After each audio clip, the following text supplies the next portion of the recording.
Hello students, welcome to Nidhi English and Activity classes.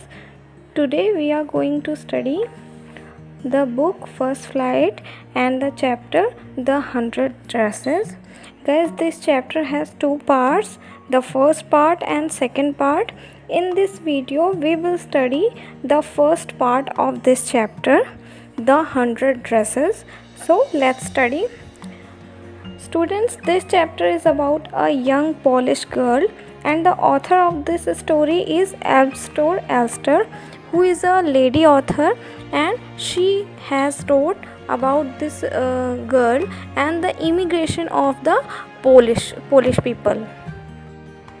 ये story एक young Polish girl के बारे में है जिसका नाम है वोंडा पेट्रोंस्की, और ये उस टाइम की बात है जब पोलिश इमिग्रेशन हुआ था और जो पोलिश पीपल थे वो अमेरिका में जाकर शिफ्ट हो गए थे। सो अमेरिका के लोगों ने उन्हें बहुत ज़्यादा एक्सेप्ट नहीं किया था, उन्हें इन्फीरियर आइज से देखते थे, उनके साथ इन्फीरियर सा बिहेव करते थे।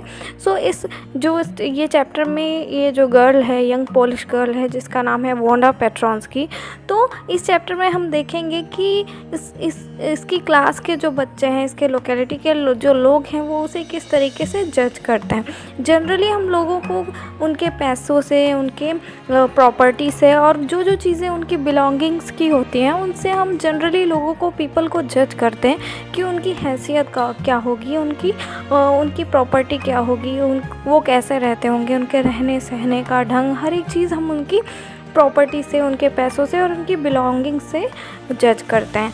तो ये सारी चीज़ें, ये सारे बिहेवियर वोंडा पेट्रोंस्की के साथ भी होते थे। इसके क्लास के जो बच्चे थे, क्लास के जो स्टूडेंट्स थे, वो इसके साथ ऐसा ही बिहेव करते थे। और ख़ास करके वोंडा पेट्रोंस्की का जो नेम था वो थोड़ा अमेरिकन पीपल से, अमेरिकन लोगों से थोड़ा सा चेंज था, इसलिए भी इसके क्लास के बच्चे इसे अजीब मानते थे। और ये जहाँ पर रहती थी उस जगह का नाम था बॉगिंस हाइट, तो इसलिए भी लोग उस जगह को ऐसा माना जाता था कि वहाँ गरीब लोग ही रहते हैं, छोटे लोग ही रहते हैं, तो इसीलिए ये वहाँ से आती थी और इसके पैरों में बहुत ज़्यादा कीचड़ लगा हुआ होता था, तो इसका लुक जो है थोड़ा ख़राब हो जाता था।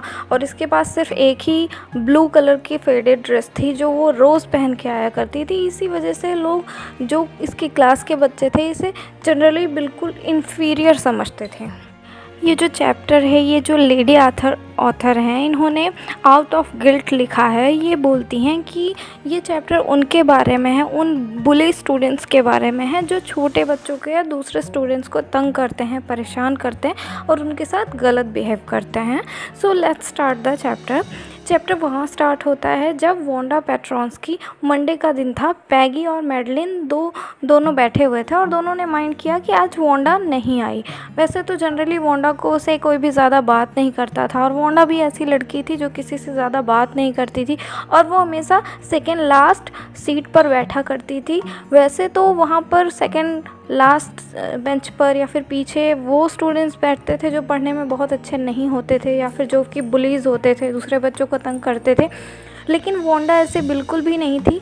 वो पीछे इसलिए बैठा करती थी कि उसने कभी किसी को ये बात बताई नहीं कि वो पीछे क्यों बैठती थी, लेकिन हो सकता है वो इसलिए पीछे बैठती थी क्योंकि वो बॉगिंस हाइट जैसे प्लेस से आती थी, और जब वो आती थी तो रास्ते में उसके पैर काफ़ी गंदे हो जाते थे, कीचड़ से सने हुए होते थे।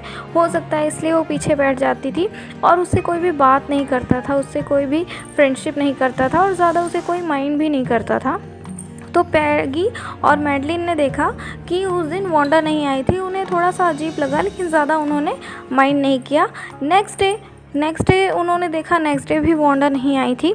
फिर उसके बाद उसके नेक्स्ट डे जब मैडी और पैगी दोनों वोंडा का वेट करते करते उन्हें लेट हो गया, तब उन्होंने देखा कि वोंडा नहीं आई है। तब उन्होंने वोंडा के बारे में सोचना स्टार्ट किया। अक्सर क्या करती थी वोंडा अक्सर एक ही ब्लू फेडेड ड्रेस पहन कर आती थी, और पैगी अक्सर उसके साथ एक गेम खेला करती थी। अक्सर उससे पूछा करती थी कि वोंडा तुम्हारे पास कितनी ड्रेसेस हैं। तब वोंडा बहुत ही खुशी से और बहुत ही एक्साइटमेंट से बोलती थी कि मेरे पास 100 ड्रेसेस हैं। तो पैगी बोलती थी वो सारी सिल्क की होंगी। तो बोलती थी, वोंडा ने बोला कि हाँ वो सारी सिल्क की हैं। तो पैगी ने बोला कि उसमें वेलवेट भी होगा। तो वांडा ने बोला हाँ मेरे पास वेलवेट की भी ड्रेसेस हैं। वो बोलती है तुम्हारे पास कितने पेयर ऑफ शूज़ हैं?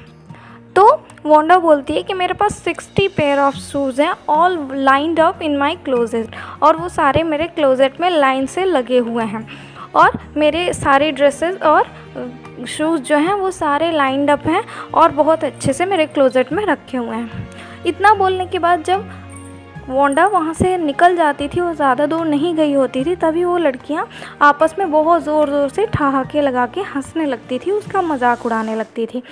वैसे तो पैगी उतनी बुरी लड़की नहीं थी, लेकिन वो अक्सर जो बच्चे दूसरे बच्चों को तंग करते थे उन्हें डांटा करती थी। अगर कोई किसी एनिमल को परेशान करता था तो भी वो उसे डांटती थी, और अगर वो कुछ भी नहीं कर पाती थी किसी भी एनिमल के लिए तो वो घंटों बैठकर रोती थी।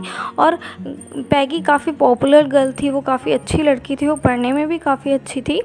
तो अगर कोई पैगी से ये पूछता था कि तुम ये क्रूएलिटी वांडा के साथ क्यों दिखाती हो, तुम अक्सर उसका मजाक क्यों उड़ाती हो, उसे ये बातें क्यों पूछती हो, तो वो बोलती है कि क्रूएल, मैं कैसे क्रूएल हो गई, क्योंकि वो लड़की, सीधी सी बात है, वो लड़की झूठ बोल रही है। वो डेली सिर्फ और सिर्फ एक ड्रेस पहन के आती है, एक पेयर ऑफ शूज़ पहन के आती है, फिर भी वो क्यों झूठ बोलती है कि उसके पास 100 ड्रेसेस हैं, और वो 100 ड्रेसेस हैं और वो सारे उसके क्लोजेट में लाइन से लगे हुए हैं।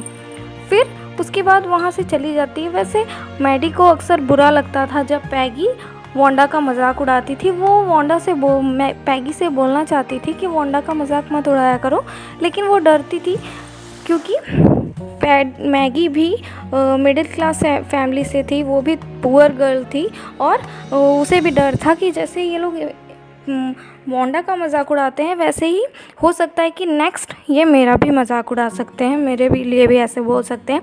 क्योंकि जो मैडी थी वो भी अक्सर सेकंड हैंड ड्रेसेस ही पहना करती थी लोगों की। उसकी मम्मी दूसरों से लेकर उस ड्रेस को उसमें थोड़ा बहुत ट्रिमिंग्स करके, थोड़ा बहुत चेंज करके उसको देती थी, और वो स्कूल में पहन कर आया करती थी।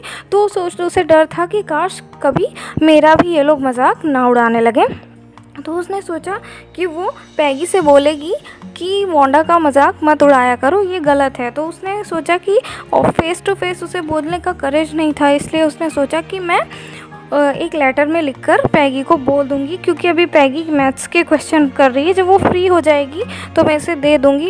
लेकिन उसके बाद उसने सोचा कि हो सकता है कि पैगी उससे फ्रेंडशिप तोड़ दे इसके लिए, तो वो उसकी सबसे अच्छी फ्रेंड थी, तो वो उसे लॉस नहीं करना चाहती थी, अब से सबसे अच्छे फ्रेंड को वो लॉस नहीं करना चाहती थी। फिर उसने सोचा कि वैसे तो पैगी बहुत अच्छी लड़की है और वो कोई भी गलत काम नहीं कर सकती, और मेरी बेस्ट फ्रेंड है, तो ये मेरे साथ तो बिल्कुल भी ऐसा नहीं कर सकती।